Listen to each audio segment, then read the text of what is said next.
Hello friends, welcome back to my new video. तो friends, आज हम सीखेंगे बाल विकास के प्रमुख सिद्धांत और उसको याद करने का आसान ट्रिक।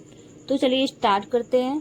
तो फ्रेंड्स, पहला है बाल विकास का सिद्धांत, जो कि मोस्ट इम्पॉर्टेंट है, निरंतरता का सिद्धांत। इसका मतलब होता है कि कोई भी चीज़ निरंतर रूप से चलती रहे। जैसे विकास हमारा जन्म से मृत्यु तक लगातार चलता रहता है या कभी अचानक नहीं रुकता है कि जन्म हुआ मृत्यु नहीं हो। दूसरा, क्रमबद्धता का सिद्धांत। तीसरा, विकास की गति में भिन्नता का सिद्धांत। फोर्थ है विकास के विभिन्न संबंधता का सिद्धांत।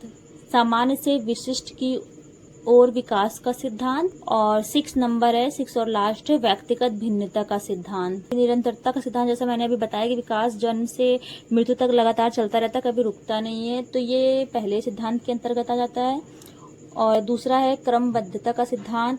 इसमें मतलब कोई चीज क्रम से होती है। जैसे बच्चा थोड़ा घुटनों के बल चलता है, उसके बाद बैठना सीखता है, फिर उसके बाद वो खड़ा होता है, उसके बाद चलता है, तो ये एक निश्चित क्रम। थर्ड है विकास की गति में भिन्नता का सिद्धांत। विकास की गति में मतलब सभी जो बच्चे होते हैं वो एक जैसी गति तो नहीं करते हैं। कोई जल्दी बोलना सीखता है, कोई देर में सीखता है, कोई 10 महीने में चलने लगता है तो कोई 14 महीने में। तो थर्ड नंबर ये हो गया। फोर्थ है विकास के विभिन्न पक्षों की परस्पर संबंधता का सिद्धांत। इसमें यह है कि जितने भी विकास के पक्ष है, जैसा कि शारीरिक, मानसिक, संवेगात्मक, जो भी जितने भी पक्ष है वो एक दूसरे को प्रभावित करते हैं। जैसे कि जैसे स्वस्थ अगर कोई बच्चा है, वो सीख रहा है, खेल रहा है, तो जल्दी सीखेगा। फिफ्थ नंबर है सामान्य से विशिष्ट की ओर का सिद्धांत है। इसमें मतलब बच्चा पहले छोटी छोटी मतलब सामान्य क्रियाएं करता है, फिर उसके बाद विशिष्ट क्रियाएं करता है। जैसा कि पहले उंगलियों कैसे उंगलियां हिलाई जाती है, फिर उंगलियों की सहायता से कैसे पेंसिल पकड़ा जाता है, बच्चा यही सब सीखता है। तो ये सामान्य से विशिष्ट की ओर हो गया। और 6 नंबर व्यक्तिगत भिन्नता का सिद्धांत। इसके अंतर्गत सभी बच्चे अलग होते हैं, सभी की मानसिक शारीरिक क्षमताएं अलग अलग होती है, बुद्धि का विकास अलग अलग गति के अनुसार होता है। जैसे कोई बच्चा गणित में अच्छा है तो जरूरी नहीं है कि वो मतलब फिजिक्स में भी अच्छा हो, तो इस तरह। और इसको याद करने का सबसे आसान ट्रिक फ्रेंड्स मैं लेकर आई हूँ। जैसा कि आप देख रहे हैं, ट्रिक है नी क्रम गति अंतर समान वम। नी क्रम दर भिन्न सम वम।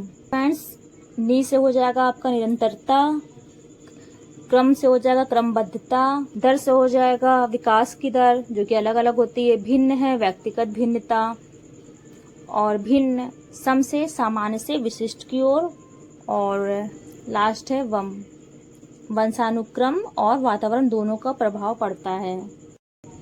तो ये बहुत ही इम्पोर्टेंट ट्रिक है, नी क्रम दर भिन्न सम।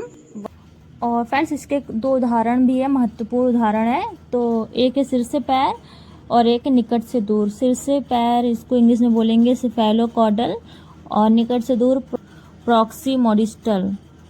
तो ये दोनों ही बाल विकास की दिशा से संबंधित सिद्धांत है फ्रेंड्स, तो ये भी इम्पोर्टेंट है। सिर से पैर का मतलब है पहले बालक के सर का विकास होगा, फिर धड़ का, फिर हाथ पैर, फिर पैर, ऐसा। और निकट से दूर का मतलब होता है सेंटर चीज़ें, पहले आंतरिक चीज़ें बनती है सेंटर, और देन उसके बाद ही बाहरी चीज़ें बनना शुरू होता है। तो फ्रेंड्स, आई होप आपको समझ आया होगा।